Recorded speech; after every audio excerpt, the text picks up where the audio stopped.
I want to introduce today's keynote.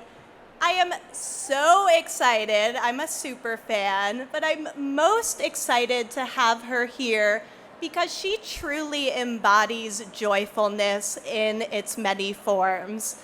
And if there's one thing that we hope you all experience here at Newtopia Now, it is that. And I'm not just talking about the sort of dopamine-induced joy that comes from experiencing something fun or new. I hope you do get a lot of that. But I'm talking about that deep-seated joy that comes from connecting with thousands of people who are all trying to make the world a better, healthier, happier place.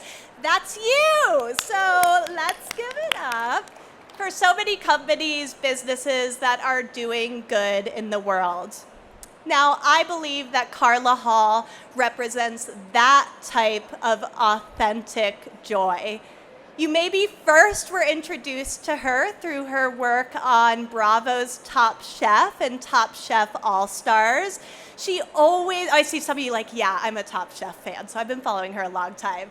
And she really always brought that idea of why to bring love to what you do and how food can be that great connector of people.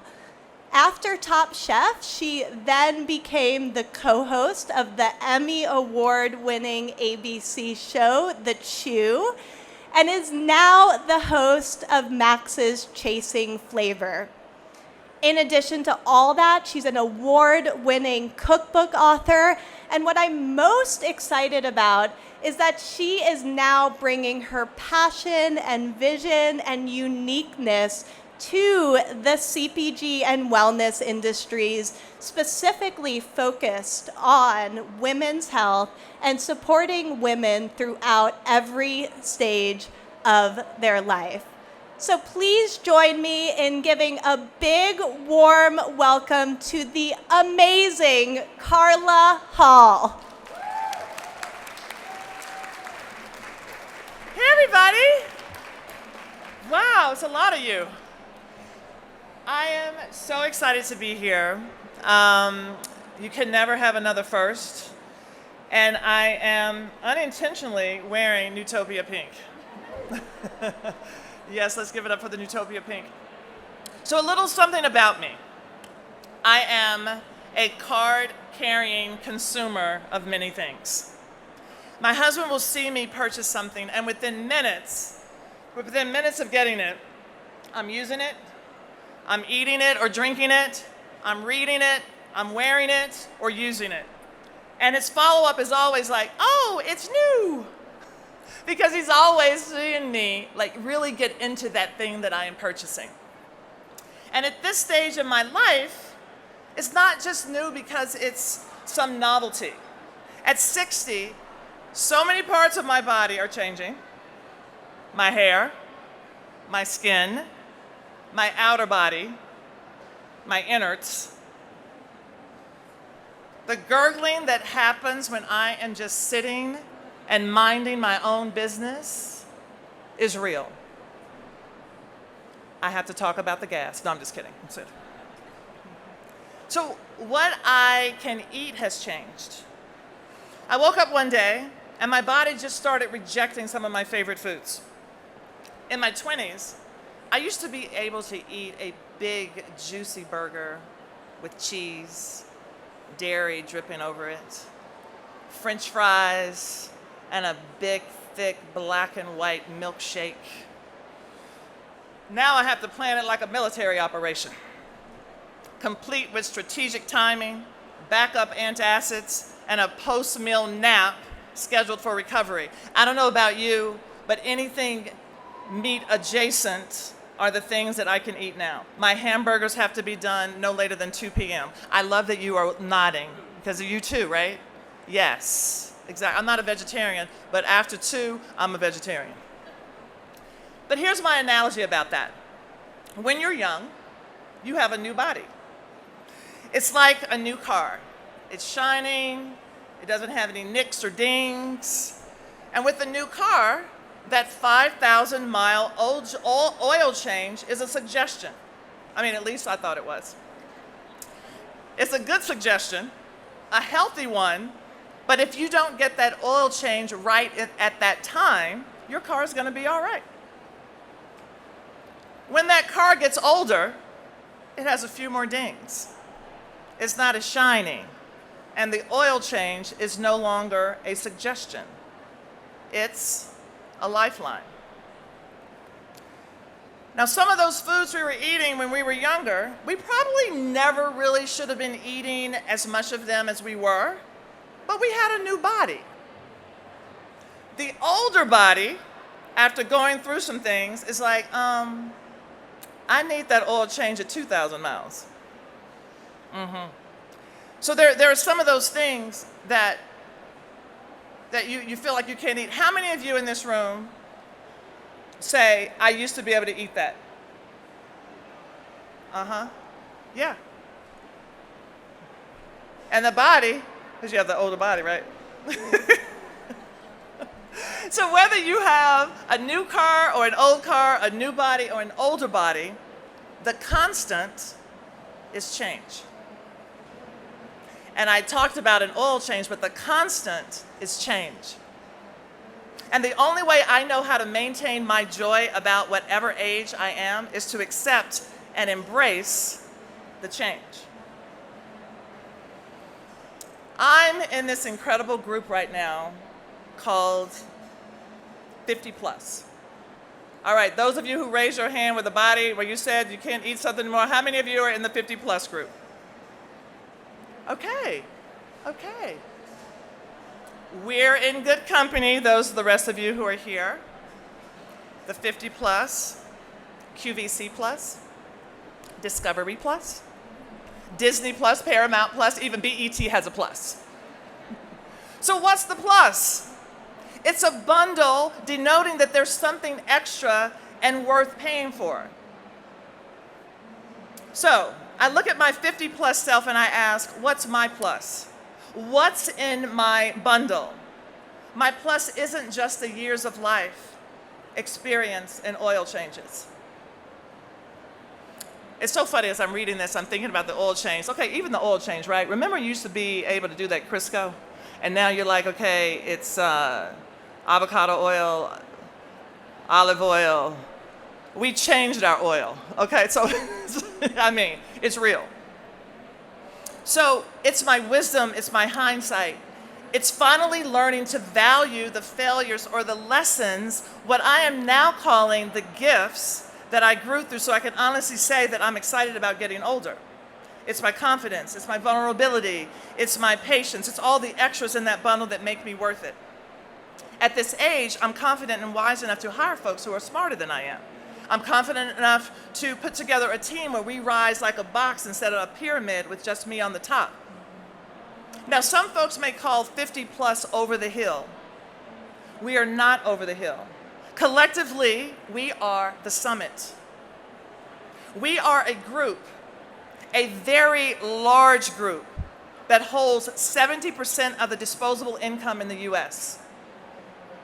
The anti-aging market is expected to increase to $73 billion by 2027, 80% of whom are women.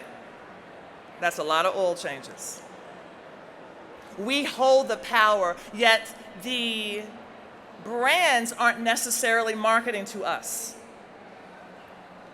I tend to work with brands that I see and who see me, right? QVC's Quintessential 50, or Q50 for short. Anything about menopause. Whenever I am on something, I talk about menopause. Care Beauty, my friend Lori and Celeste, they're just right over there. Quaker, one of the trusted brands from my grandmother's times, was on my vision board for 20 years. Tonal and Peloton, the way I work out is very different than the way I would have worked out as a younger person. The way my muscles respond, the way I build muscle. You know, not just calisthenics, but we have to build muscle to support our back so that we're not falling. I'm gonna tell some of you all, even if you're 40-something, 30-something, you have to learn how to fall. You literally, I'm not gonna do it right now because I'll probably be tripping over this, but you have to fall and you have to know how to get up. Part of that is part of aging, but all of these products that relate to that. Right now, I'm working on a new cookbook. It's baking. But I am, and I'm doing this, and I've wanted to do a baking book for such a long time. But as a judge on so many of the baking shows, my body cannot really process all of the white flour and all of the white sugar. It has to change. Not only is it more interesting to have different flours, why are we focused on one flour? There's so many flours out there. There's so many sweeteners out there that we can use. And it has changed dramatically in the last 5 years. So as I'm doing my book, I'm giving suggestions of different flours. Rye flour, sorghum flour, you have rice flour, you have coconut flour, you have almond flour. There's so many flours. The other thing, and different sweeteners. So not just white sugar, cane sugar. You have all of these other sugar substitutes, date sugar. You have maple sugar. You have all of these other sweeteners that are really interesting. You have molasses. The other thing that I am looking at when I make something is adding protein. Did you know that most women only have 63% of the protein that their bodies need? So it's just to remind some of these brands to add protein into things. Cottage cheese, God forbid, is having a moment.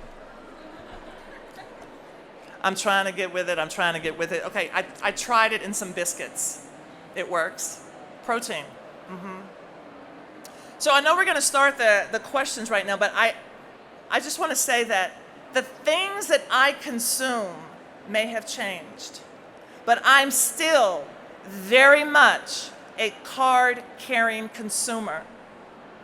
So either I am buying something or want to buy something that doesn't exist, or I am creating something that I know needs to exist. And this is our power. Our dollars are powerful.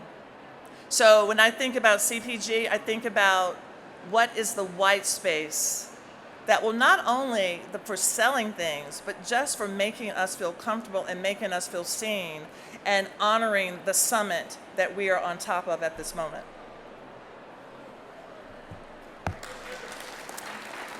So now we're going to get into some questions, and then you all get to ask your questions.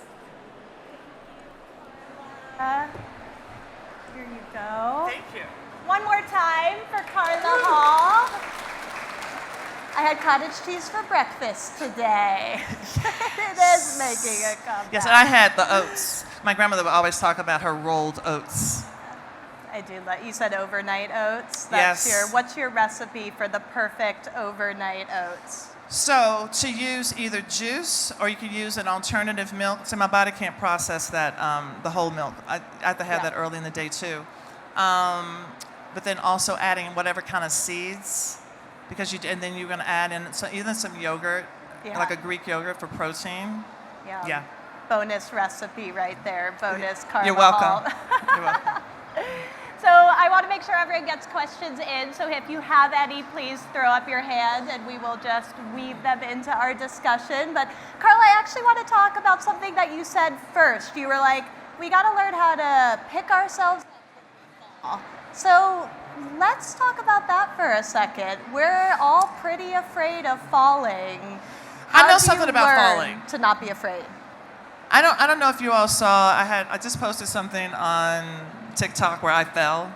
I was hosting a show in front of 3,000 people and I fell. When I say I fell, not a single piece of me was on the ground. It was like Superman flying through the air.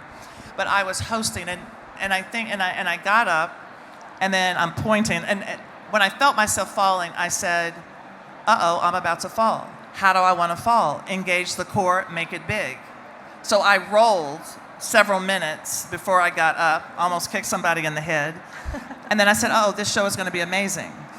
And then the audience is looking at me like, what the hell just happened? And so I pointed to them and said, you all know that shit was funny. Own it, right? It was funny. I can laugh at myself. So it's not the fall, it's how do you get up and how do you proceed after the fall. A lot of times we want the success, but we don't want to go through the challenges to get there. Right. So if it's a fall, the fall will benefit you, because the fall is going to teach you something. So when you think back to that moment, it seems like the recovery is the thing you focus on. Yes. And people loved it. Exactly. Right? And Yeah. you own it, because as the host, if I didn't own that moment, the audience would have felt uncomfortable the entire time. Yeah. They Yeah. didn't know what was going to happen. As a matter of fact, at the end of the night, they were like, oh my, I said, what was the best part? You falling. Like it was like I was Carol Burnett and I did it on purpose. But that's how you fall. You fall with grace and dignity and intention. That's so beautiful. I feel like we can all take from that. I'm thinking like I was focusing on a fall of mine for a week straight and I didn't even think about the recovery once. So it's that real change in mindset. And I think another aspect is certainly related to our topic today of aging. You have, I think, inspired so many people to just think about that differently, both the industry and personally. So I want you to expand a little bit on that connection between joy and aging. Like, when did that kind of click for you? I've always, I think at 40, I feel like when I turned 40, I felt like I was going through this Alice in Wonderland door, and all of a sudden, I cared less about what people thought about me and what I wanted to do. It just didn't care as much. And every decade, 50 was another door, 60 was South 60. The bucket of the efforts gets real big, and it is so awesome. I'm going to tell you right here now. So it is knowing that and accepting that change and saying yes and loving myself from where I am. And I think a lot of times, because of the way things are marketed to younger people, thinking they're the really hip and cool, we want to be at that party too. But so it doesn't really we don't get to own who we are. We don't get to age because all of the branding goes to younger people. There's not a lot of messaging saying, hey, love yourself where you are. You have to be your own cheerleader. It's not happening out there. Right. You have to be your own cheerleader. And so for me, I learned that I had to be my own cheerleader. And I'm hoping that that will change. But the other thing is, I realized that I have wisdom that I didn't have when I was younger.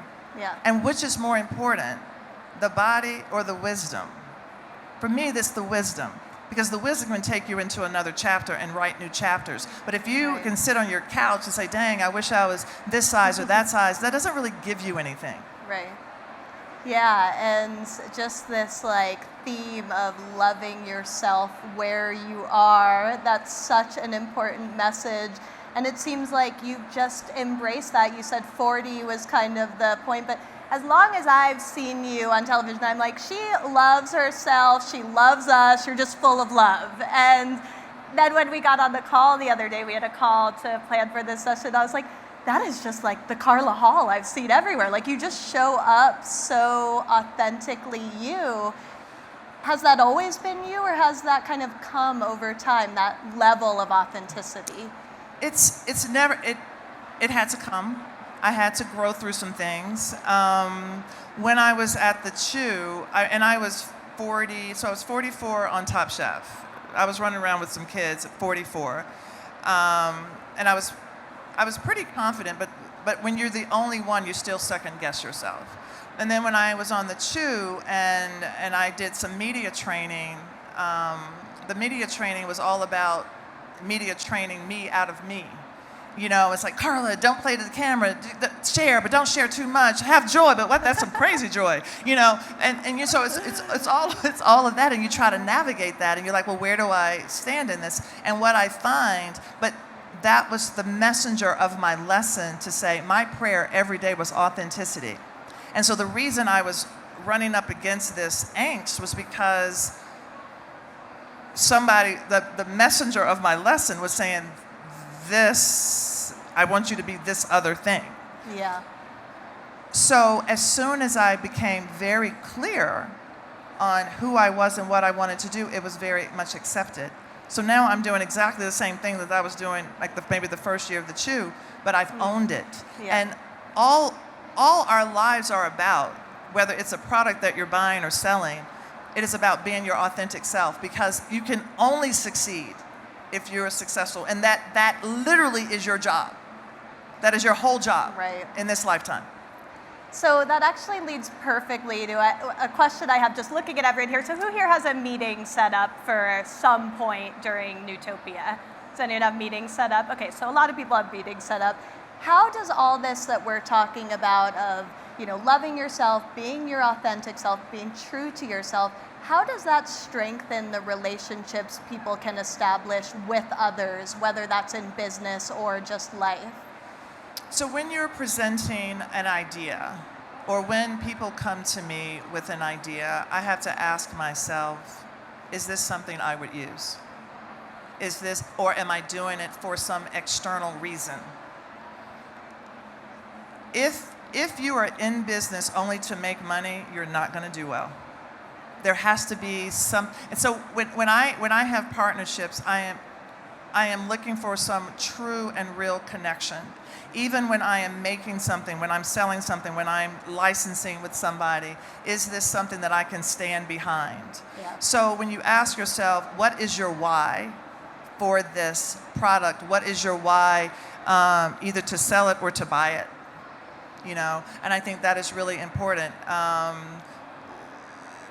had a company come to me, and it was a good amount of money. They're like, oh, you have great hair. We have a hair loss drug. Will you be our spokesperson? Does it look like I've lost any hair? So I couldn't honestly, and with integrity, back this product or, be a spokesperson for it. And so that means a lot to me. So I think when you're having conversations with people in business, find out what your why. And a lot of times it's the relationships. It's to move away from something that is so transactional that you're so apart, you're so far removed from the reason that you started it anyway. Yeah. Yeah, that just being very purposeful in your partnerships and business relationships. Can I ask you, what is your why? So I was just asking myself about my why, for a restaurant, for instance, because after my restaurant went belly up in Brooklyn, I was really scared. I mean, it closed in 2017, and I spent so many years just, paying for anyway, whatever. I was scared. Short answer. But somebody asked me that recently, 2 weeks ago, what is my why? And I said, it's the Southerner in me, that sense of having a table and having people do drop in. The do drop in factor of there's always enough food at the house for people to drop in. And I really love people. And when I am out and people come up to me and I'm talking to them and they're like, you're just like you are on TV. I said, because I get to thank them in person because they're the reason I have a job. And so I want to have a place at the table for those people to come and to eat my food. They're like, your food is great. I'm like, have you had it? You probably haven't had it. But I want to build a table for them. That is my why for a restaurant. It is not to make a lot of money. Right. I mean, we're in business to make a profit. Don't get me wrong. We're in business to make a profit. But it is a very real why. Yeah, and food and the culinary experience as a vehicle to drive connection is something that's always resonated with me, and I think so many people in this industry as well. I want to open it up. I have plenty more questions. But as we open it up, I want to say the other why is what I serve. I also want to change how people look at fast casual and some of these products, and so it is food that when you eat it, there is something that is left in your body, nutrients, proteins, all of these things that are left in your body after you've, the water, electrolytes and vitamins, and that is a big thing in CPG right now because you drink it and it's leaving something good in your body. So what does that look like in restaurants with food products? Yeah, and really nourishing your body and your soul through food, which I love that. Does anyone have questions that you want to jump in with before I continue on with a few more? We'd love to hear from you. Pop your hand up if you have any questions for Carla. Yes. Here's one over here. Yes, blue stripes. No, we were matching, so I had to ask a question. I just want to know what role organic plays for you personally, for the brands that you support. Obviously, there's a lot of brands here, organic, regenerative, organic, the whole shtick. That. Organic plays a very important role, especially when I'm buying something like chicken, the flours that I use, the sweeteners. It is my first go-to. And I look at it like this. And a lot of people talk about the cost of organic. I mean, you can pay now or you can pay later. You can pay now with this new body, you can pay later with the dings and the nicks and the creaks of that old body, and then you don't have any choices. So that's how I think about organic. Thank you. Other questions? And Kenna over there will come over with a microphone if there's any other questions. Oh, that's right here. Yes. Right over here.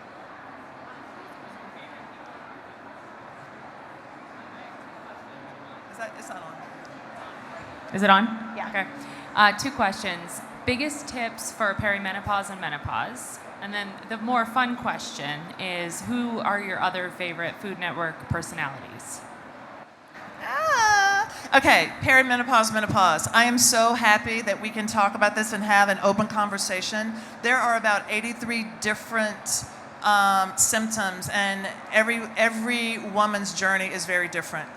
Every race or group is different. And so my whole thing is about research, conversations. Because what are the possibilities? Because I feel like in my mother's age, nobody was really talking about it. And so when it starts to happen to you, you're like, oh my gosh. I remember when I needed readers and I thought I had a brain aneurysm or something. All of a sudden I couldn't see. But it's very similar to menopause. All of these things are happening to you.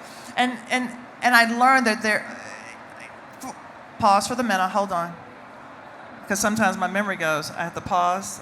I have to be patient with myself and give myself grace. Okay. Sometimes you don't realize that what you are experiencing is a symptom until you talk to someone else. And that's why it is so important for us to talk to each other. The research is 20 years behind because of all that happened with the NIH and all of that, right? But now we're playing catch up. Where this HRT, patches, all of those things, we have to talk about it because our sisters are in situations where they are struggling. And what I love, nutrition plays a huge role. Like, how does nutrition play? How does science play in our bodies? And so those products, there's a huge white space where if you have a woman CEO, and somebody just told me this, I don't know if Max is here. He was telling me, my friend Max was telling me about a woman who's a CEO, but there's a nutrition who comes in and she talks about the things that they can eat so that to prepare these CEOs in these C-suites to empower themselves and not to be victim to a hot flash or all of these things that are happening to them, and to have patience, right? So that, I know I can go on and on. Okay. I don't even know if that made sense because that's my rambling menopausal mind. The other thing, my favorite person to work with, I love all of the baking championships. So I absolutely love working with Duff and Nancy and Jesse, as well as John Henson and Damaris, who is absolutely delicious on summer baking. I love her to pieces. So all of those amazing people. Stephanie, Zach. Thank you. But I love Michael Simon because we just have a history.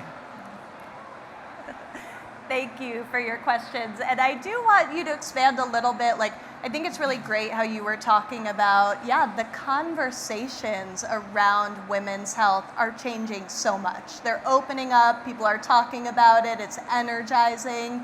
What more should the CPG industry be doing to further the science and the product innovation to kind of catch up with the dialogue that's happening out there? So I think that, one way that I've thought about is to read the science, but also there's a lot to be done with AI. I know a lot of people are poo-pooing AI, but there's a lot to be done. But we have to make AI acceptable for all cultures. When you're the person or the group who created AI and it doesn't recognize me as a person because my skin is too dark, that's a problem. And when you're looking at what that looks like, so, the way, just for instance, menopause is very different in Asian women, is very different in white women, black women, all of these different women. So I think that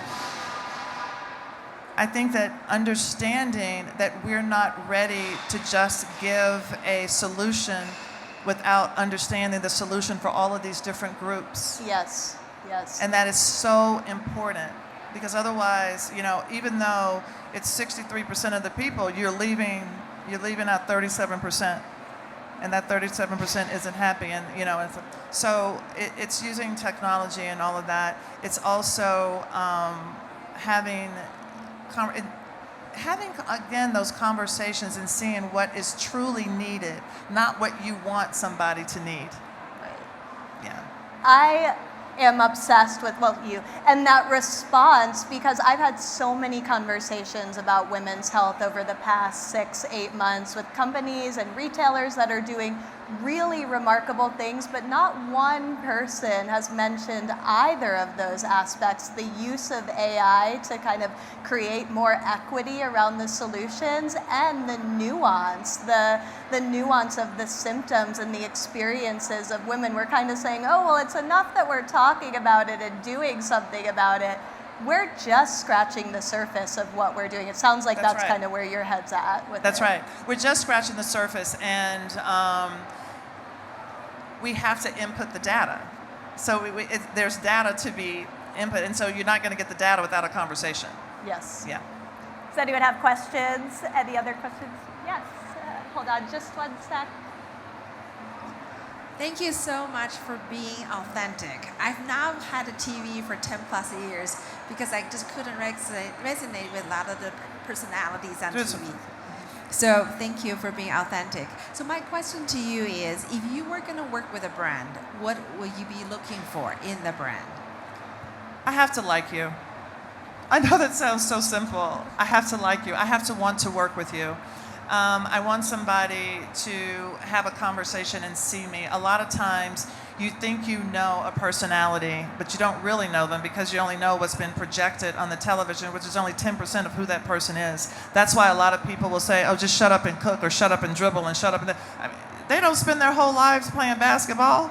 They're a person, right? A voting entity. So it's... And when I work with a brand, and even if it is about marketing, a lot of times they're like, well, we were thinking that you could do this. And I would say, I was thinking that you should be, if you've come to me, and you've looked at my social, then you know what my brand is. So I have learned to push back and say, I use your product, and this is how it will fit in my brand on my social media. And it has to be somebody who's willing to do that. So they can't dictate to me how to present it, because they're looking at a very myopic view. And again, maybe they didn't look at all the possibilities that maybe I could see. So that is one. Two, I think about brands who are honest and things that they support and all of those other things. How do they treat their employees? Is it a place that it is a great place to work? I'm very much a team player. I was like, oh, and the lights went up and you have to go home.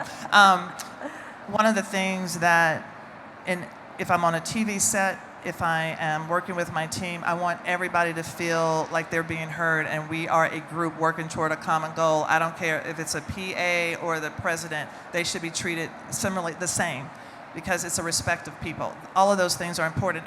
And I get to understand that, how they treat my assistant, how they treat the little guy, not just me. They're going to treat me fine, but how are you treating the other people on the team? Looks like there's another question. First of all, I want to really thank you for bringing your voice and your celebrity to these women's issues. It's not been addressed. So I am a wellness pharmacist who's been compounding bioidentical hormones for at least 25 years.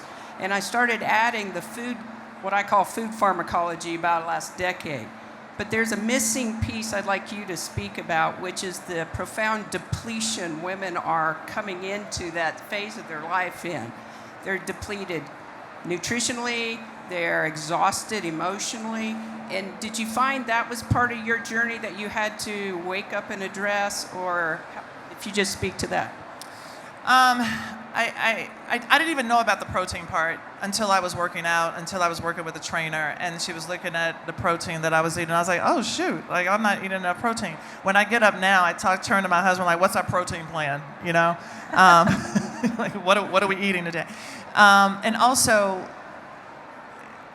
it's the working out part, and I think and I get this question a lot about being a female chef versus a male chef, and I think in some groups we want to compete and we want to be the man, but we're not, Blanche. We are women. I mean, we have to own that. We're women. We're never going to be men. And so what does that mean? Like, what is our power versus the power of a man? There's female energy and male energy. And I think the sooner we own our female energy, the more that we can move ahead, because we're not men. We're never going to be as strong as they are. I don't want to, if I was an athlete and I'm next to somebody, I don't want to compete against a man, with a man. That woman who got punched out in the Olympics. So for me, it was understanding building my muscle. It was understanding the food that I ate, the sleep. Sleep is a huge part of my self-care. When I go to an event, I realize I can't stay up at all hours of the night, and people are like, oh, there's a party. My self-care has me going to bed at 9. I don't stay up and do it, but I have to know what fuels me and what helps me. The other thing is my practitioner. I don't want to say I stopped going to male doctors, but I found a female doctor who I could talk to, who understands where I'm coming from. That's huge. And not to say, oh, that's not happening to you. No, it is. I'm pretty sure this is happening to me. Yeah. Thank you. Thanks for your question. Yes.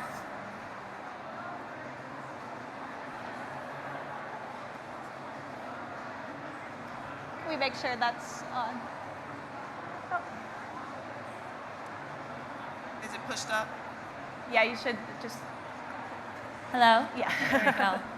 I just want to say, I saw that you were going to be here, and I was so excited. I used to watch you on The Chew, and I am a vegan food and lifestyle blogger. So I know that you're a foodie in general. I know you said that you can't have meat after like 2 p.m. So for the vegans, I was wondering, do you have like a favorite vegan food or a recipe, or any type of vegan food that you really love? Child, let me count the ways. I love vegan food.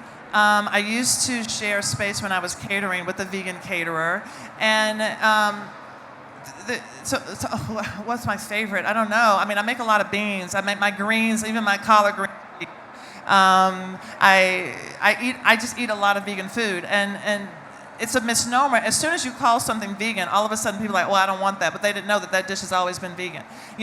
So I think that people are so funny about that, and I think we try to label everything. So I eat a lot of vegan food. Even in my cookbook, Carla Hall's Soul Food Every Day in Celebration, there are a lot of vegan and vegetarian dishes in there that people wouldn't think of as soul food. I mean, legumes, So we, at home, my husband and I are pretty much vegetarian throughout the week, and then we eat out. So I can go over a whole bunch of things that are vegan. I have Miyoko's cultured vegan butter in the fridge. Okay, I have Calafia. I worked with them too, because I like the way they did things. So yes, I do. I eat a lot of vegan food. Yeah. Thank you. So is there another question over here that I maybe missed? Oh, there it is. You have the mic. Hi. Thank you so much. Hi. We met earlier. We did.